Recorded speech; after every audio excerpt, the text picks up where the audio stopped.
जन कमेटी ने हथियार डाल दिया है। सोनू उर्फ भूपति के फैसले का समर्थन किया गया है। मौजूदा परिस्थिति में हथियार छोड़ने का फैसला सही है। मान डिवीजन कमेटी के कमांडर रानिता ने जारी किया है पत्र और इससे पहले भी जारी पत्र का समर्थन किया था, क्योंकि मार्च 2026 तक का जो डेडलाइन दिया गया है उसके तहत एक के बाद एक बड़ी कार्रवाई हमारे जाबाज जवान कर रहे हैं, हमारे सुरक्षा बलों के जाबाज जवान।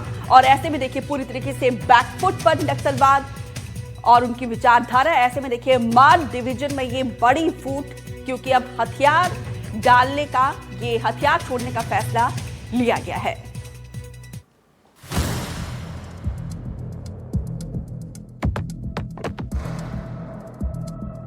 छत्तीसगढ़ में सुरक्षा बलों की ताबड़तोड़ कार्रवाई से नक्सली संगठन बैकफुट पर आ गए हैं।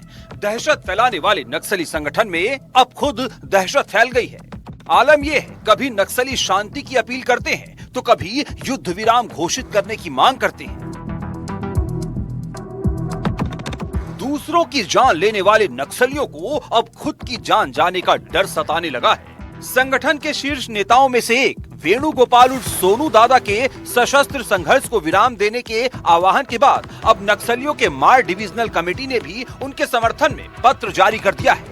मार डिवीजन कमेटी के सचिव रानिता सणिता की तरफ से एक लेटर जारी किया गया है, जिसमें लिखा है कि वो अपने पोलित ब्यूरो सदस्य सोनू की अगुवाई में लिए गए सशस्त्र संघर्ष को त्यागने के निर्णय का पूरा समर्थन कर रहे हैं।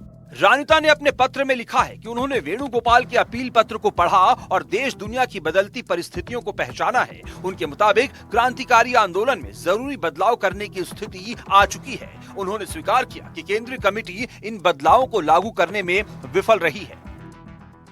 अपने शीर्ष नेता वेणुगोपाल को समर्थन देने में मार डिवीजन की सचिव रानिता ने केंद्र और राज्य सरकार से ये भी अपील की है कि उन्हें 15 अक्टूबर तक का समय दिया जाए, जिससे कि वो अपने सभी साथियों को एकजुट कर सकें इस सशस्त्र संघर्ष को विराम देने में मनाने के लिए। वहीं इस दौरान रानिता ने यह भी वादा किया है कि इस दौरान उनके द्वारा कोई भी गैर कानूनी गतिविधियों को संचालित नहीं किया जाएगा। बता दें कि माओवादियों के पोलित ब्यूरो सदस्य वेणुगोपाल उर्फ सोनू दादा ने बीते दिनों केंद्रीय कमेटी के नाम एक पत्र जारी कर हड़कंप मचा दिया था। इस पत्र में उन्होंने सरकार से 1 महीने के युद्ध विराम की अपील की थी।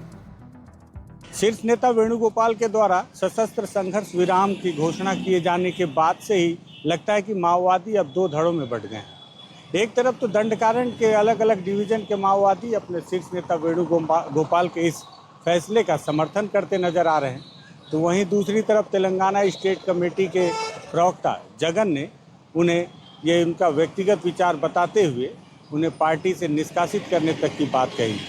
साथ ही साथ केंद्रीय प्रवक्ता और दंडकारण के प्रवक्ता विकल्प और अभय ने साझा पत्र जारी करते हुए वेणुगोपाल को अपने व्यक्तिगत फैसले के तहत समर्पण करने की राय देते हुए हथियार जमा करने का भी फैसला सुनाया है, और यदि वो हथियार नहीं जमा करते तो उन्हें धमकी भरे लहजे में पीएलजीए के लड़ाकों को उनके पीछे लगा देने की बात भी अपने इस पत्र में अभय और विकल्प के द्वारा की गई।